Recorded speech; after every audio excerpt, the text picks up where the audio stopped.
그러므로 생각하라. 너희는 그때에 육체로 이방인이요 손으로 육체에 행한 할례당이라 칭하는 자들에게 무할례당이라 칭함을 받는 자들이라. 그때 너희는 그리스도 밖에 있었고 이스라엘 나라 밖의 사람이라. 약속의 언약들에 대하여 외인이요 세상에서 소망이 없고 하나님도 없는 자이더니 이제는 전에 멀리 있던 너희가 그리스도 예수 안에서 그리스도의 피로 가까워졌느니라. 그는 우리의 화평이신지라. 둘로 하나를 만드사 중간에 막힌 담을 허시고 원수된 것 곧 의문에 속한 계명의 율법을 자기 육체로 폐하셨으니 이는 이 둘로 자기 안에서 한 세 사람을 지어 화평하게 하시고 또 십자가로 이 둘을 한 몸으로 하나님과 화목하게 하려 하심이라. 원수된 것을 십자가로 소멸하시고 또 오셔서 먼 데 있는 너희에게 평안을 전하고 가까운 데 있는 자들에게 평안을 전하셨으니 이는 저로 말미암아 우리 둘이 성령 안에서 아버지께 나아감을 얻게 하려 하심이라. 이러므로 이제부터 너희가 외인도 아니요 손도 아니요 오직 성도들과 동일한 시민이요 하나님의 권속이라. 너희는 사도들과 선지자들의 터 위에 세우심을 입은 자라. 그리스도 예수께서 친히 모퉁이 돌이 되셨느니라. 그의 안에서 건물마다 서로 연결하여 주 안에서 성전이 되어가고 너희도 성령 안에서 하나님의 거하실 초소가 되기 위하여 예수 안에서 함께 지어져 가느니라. 아멘. 감사합니다. 오늘 비가 오는 가운데서도 또 교회에서 또 이렇게 중으로 함께 예배드려 주셔서 감사합니다. 앞에 잠깐 오디오가 안 나온 것들 양해 부탁드리고 말씀 함께 나누도록 하겠습니다. 오늘 이 본문의 말씀 그리스도 안에서 화평이라는 제목으로 이 말씀을 함께 나누겠습니다. 요즘 세상이 굉장히 어지럽고 혼란스럽기 때문에 이제 그 혼란스러운 세상을 좀 잘 정리할 수 있는 지도자가 세워졌으면 좋겠다 이런 생각이 들죠.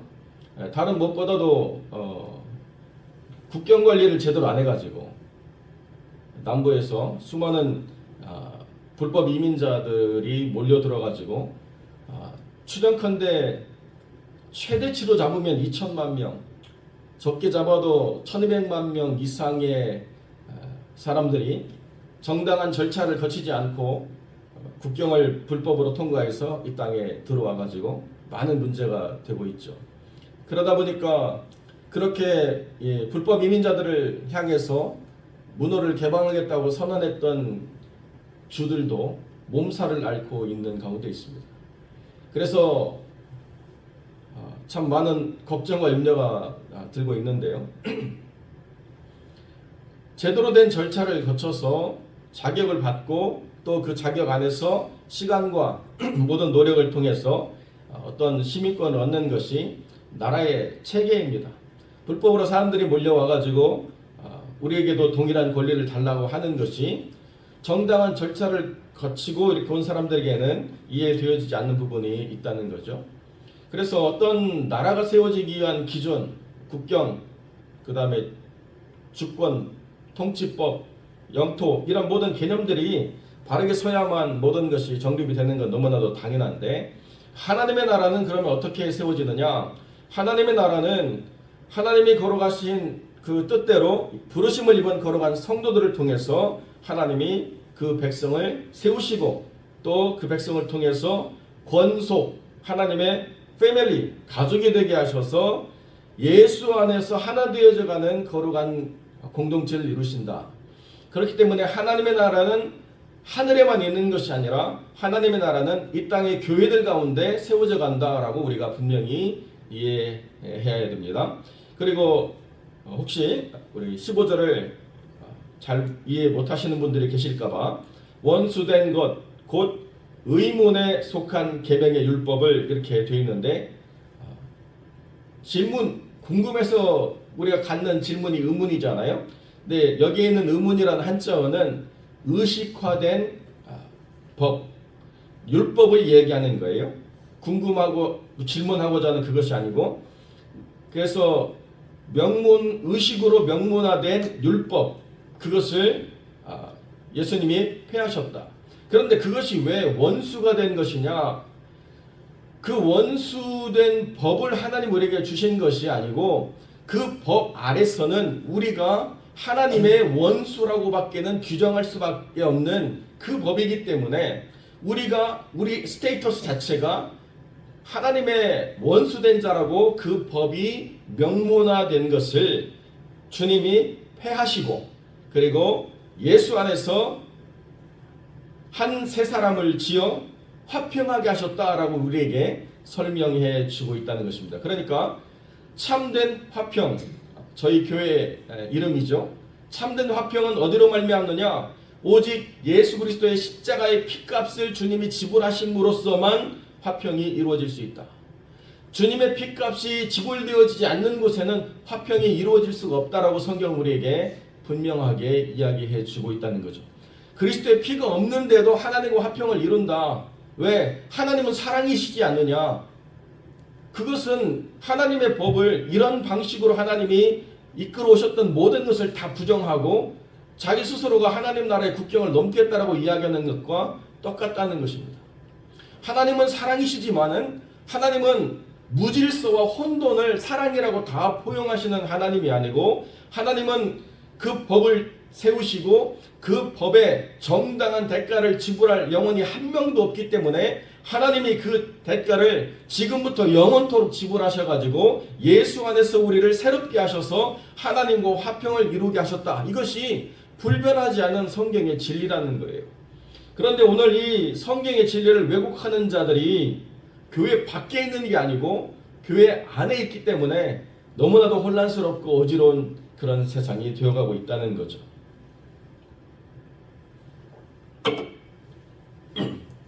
1980년대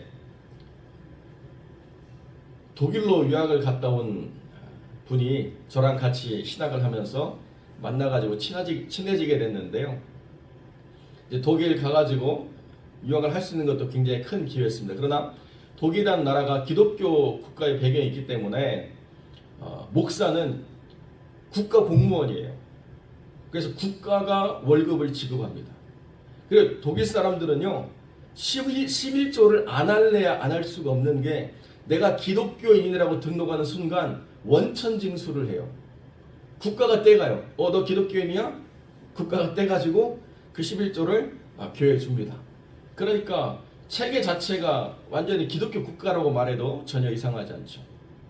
그리고 모든 박사 학위 위에 신학 박사가 독일에 있기 때문에 그 학위를 따는 것도 굉장히 어렵고 그렇죠.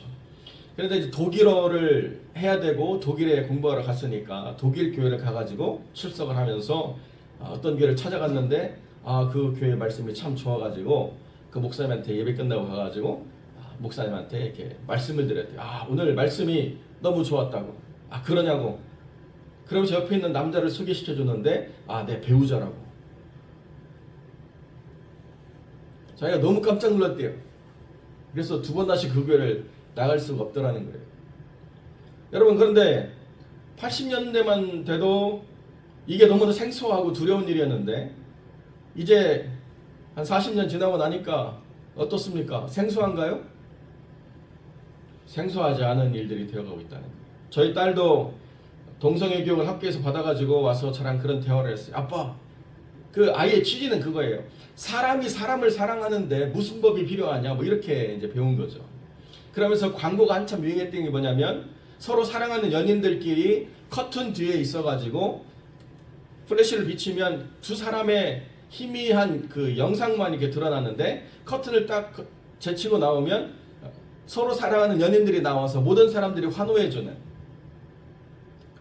그래서 나이 드신 어른들 커플도 나오고 이제 갓 결혼한 커플도 나오고 여러 모의 커플들이 나오기 시작하는데 기독교인들 입장에서는 원치 않는 커플들이 나오는 거예요. 여자 2명이 손잡고 나오고 남자 2명이 손잡고 나오고 뭐 서로 환호하고 그런 세상이 정말 차별 없는 세상이 이렇게 떠도는 거죠. 제가 저희 딸한테 그렇게 얘기했어요. 사람이 사람을 사랑하는 게 무슨 문제가 있냐. 한번 생각해 보자. 아빠가 엄마 아닌 다른 여자를 사랑한다고 하면 아무런 문제가 없지. 그랬더니 갑자기 얘가 조금 멘붕이 왔어요. 그건 아니지. 아빠가 너만한 아이의 여자아이를 좋아해가지고 결혼한다고 그러면 아무런 문제가 없어? 그건 정말로 아니라는 거예요. 으악 막 소리를 지르면서 그건 아니라는 거예요.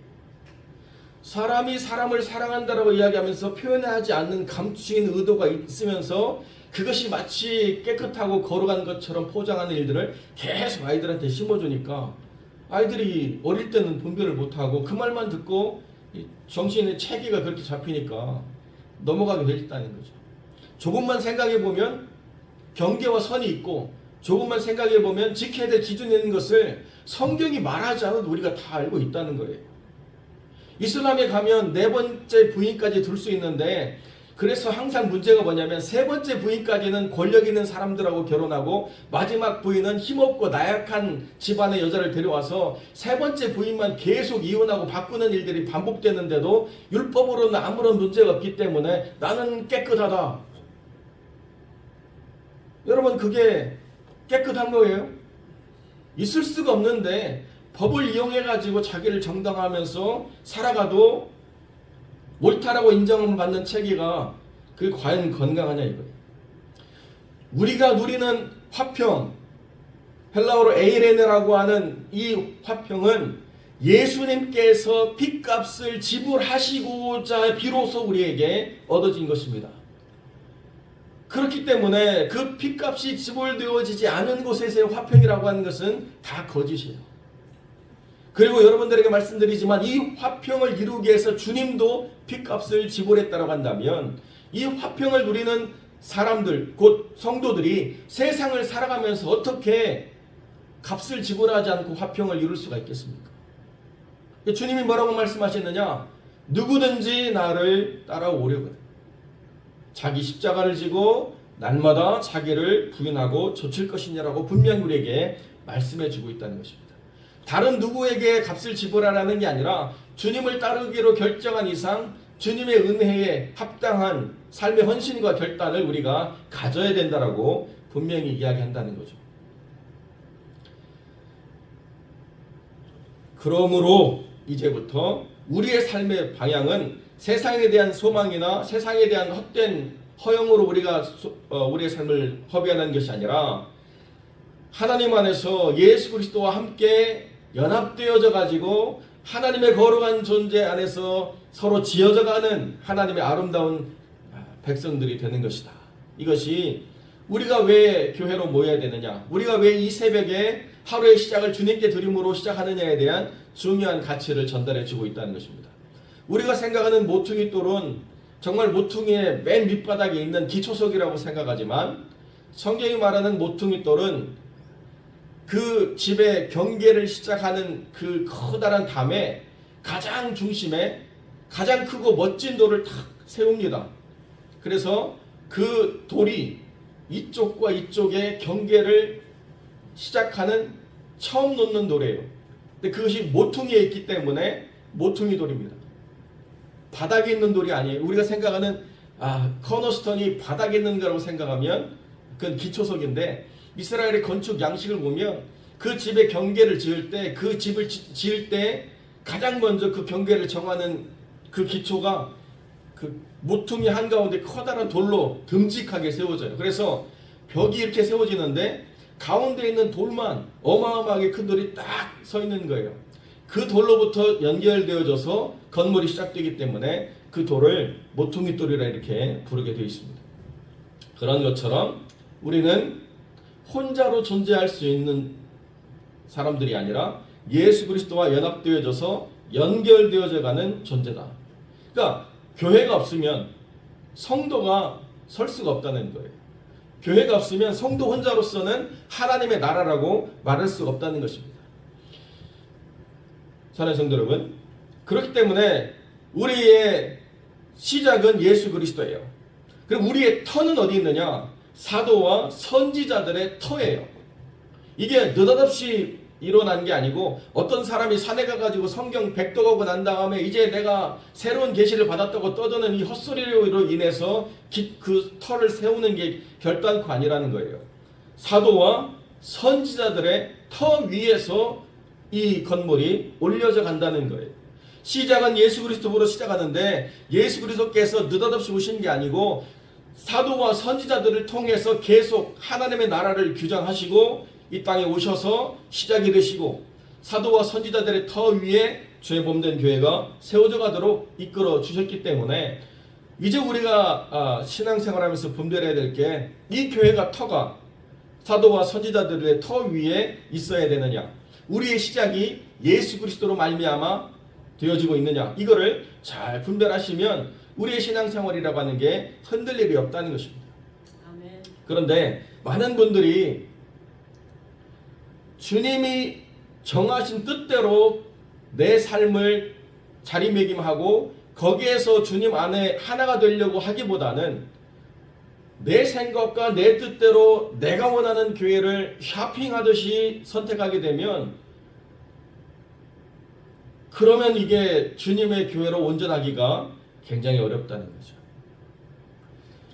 이전 것은 다 지나갔으니 우리가 더 이상 그것을 가지고 말할 필요는 없지만 이제 우리가 생각해야 될 가장 중요한 것은 주님이 이 화평이라고 하는 교회를 사도와 선지자들의 터 위에 세우셨고 예수 그리스도로 말미암아 서로 연결되어져서 성전되게 하셨으므로 이제 우리는 어떤 뜻에 살아가야 되느냐, 예수 그리스도로 말미암아 교회를 이루라고 하신 하나님의 뜻 안에서 온전하고 강하게 세워져 가야 된다는 거예요. 우리는 그리스도의 핏값을 가지고 세움을 입은 거룩한 백성이기 때문에 이 핏값에 합당한 영적인 모든 권리를 주장해야 되고 영적인 모든 싸움 가운데 승리해야 되고 이러한 모든 영적인 원리들을 다 세워서 이 화평교회가 이 썩어져가는 세상 가운데 빛이 되어야 되고 소금이 될 수 있도록 하나님이 이끄신 거룩한 뜻을 깨달아 가야 된다. 이것이 우리됨이라는 거예요. 이것은 하나님이 주신 선물이기 때문에 우리가 여기에서 내가 예수 그리스도를 말미암아 하나 되어져 가겠다고 하는 이 거룩한 가치를 지키는 것이 다른 어떤 것보다도 더 중요하다. 아멘. 여러분, 바꿔서 생각하면 우리를 그 터에서 내밀려고 하는 사단의 역사가 강한 거예요. 우리를 예수 그리스도와 연결지어서 교회로 하나 되게 하려고 하는 것을 회방하는 사단의 역사가 너무나도 강한 거예요. 그렇기 때문에 그리스도의 피 흘리심이 있었다는 거예요. 그러니까 누가 이 교회의 거룩한 공동체의 일원으로부터 떠나가려고 하면 우리가 정말로 안타까운 마음으로 중보해야 되고, 누가 흔들리는 마음을 갖고 있으면 사람 보지 말고 말씀 붙잡고, 사람 보지 말고 그리스도 붙잡고 기도 가운데 말씀 가운데 성령 안에서 하나 되기를 힘쓰라고 권면해야 된다는 것입니다. 그렇지 않으면 교회라고 하는 것이 사람의 힘과 능력과 재능으로 세워진다고 우리가 생각하게 되고 넘어질 수밖에 없다는 것이죠. 제가 개척할 때 개척을 함께 하는 분 가운데 좀 재력이 있으신 분이 한 분 있었어요. 그러나 그분의 재력으로 교회가 세워지는 결단관인데 어떤 분이 저한테 묻더라고요. 그래서 이런 분들하고 지금 교회가 진행되고 있습니다. 그분이 대뜸하시는 말이 그럼 아무런 문제가 없겠네요. 아무런 문제가 왜 없어요? 교회가 새롭게 세워지는데 이 영적인 싸움 가운데 아무런 문제가 없겠습니까? 어떤 사람이 경제적으로 풍성하고 어떤 사람이 뭐 여러 가지 재능이 있고 어떤 사람이 대단하다고 해서 교회는 그 사람을 중심으로 세워지는 게 결단코 아니에요. 교회는 철저하게 예수 그리스도를 중심으로 세워지고 사도와 선지자들의 터 위에서만 세워질 수 있다는 거예요. 그것을 회방하는 영적인 대적의 힘이 너무나도 크고 강하기 때문에 깨어 경성하지 않으면 그 급류에 휩쓸려 갈 수밖에 없다는 것입니다. 사랑하는 성도 여러분, 화평교회의 영적인 싸움이 작지 않습니다. 여러분, 되어지고 있기 때문에 되는 게 아니에요. 하나님이 그 값을 지불하기 때문에 되는 것이고 영적인 싸움 가운데 버텨내고 기도하면서 이겨오며 자리를 지켰던 사람들이 계속 영적인 싸움을 해나가야만 이것이 하나님 뜻 안에서 세워져 가는 일이 되는 것입니다. 사랑하는 성도 여러분, 하나님이 우리에게 지금 은혜를 주시기 때문에 평안하다고 생각하면 큰 착각입니다. 화평은 예수의 피를 지불하고 우리에게 주어진 거예요. 지금 우리도 깨어 경성하여 기도하고 이 영적 싸움 가운데서 승리를 맛보면서 계속 싸워 승리하기를 저는 소망하고, 여러분의 싸움을 통해서 이 교회가 이 땅 가운데 필요한 이유를 증명해내고 하나님의 영광이 되는 그러한 성도들이 되시기를 우리 주님의 이름으로 간절히 축원드립니다. 기도하겠습니다.